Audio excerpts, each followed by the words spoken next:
മനുഷ്യന് ഏറ്റവും കൂടുതൽ യൂസ്ഫുൾ ആയിട്ടുള്ള, മനുഷ്യനോട് ഏറ്റവും കൂടുതൽ ഗ്രേറ്റ്ഫുൾ ആയിട്ടുള്ള ഒരു ജീവിയെ എങ്ങനെയാണ് നമ്മൾ ഇങ്ങനെ വെറുത്തത്? നമ്മൾ എങ്ങനെയാണ് വെറുത്തത്? അങ്ങനെ തൊടാൻ പാടില്ല, തൊട്ടാൽ കുളിക്കണം, അല്ലെങ്കിൽ കഴുകണം, മണ്ണിട്ട് കഴുകണം, ഇങ്ങനെയുള്ള ധാരണ. ഇതൊരു അസ്പൃശ്യ ജീവിയാണ്. മൊത്തത്തിൽ മുസ്ലിം സമൂഹം ഇങ്ങനെയുള്ള ഒരു ജീവിയെ വെറുക്കുന്നു.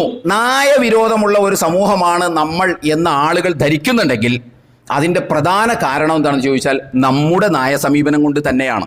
അതിനാരും കുറ്റപ്പെടുത്തിയിട്ട് കാര്യമില്ല.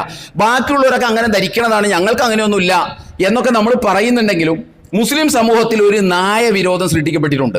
ഇതിന് വിശുദ്ധ ഖുർആൻ ഉത്തരവാദിയാണോ? അല്ല.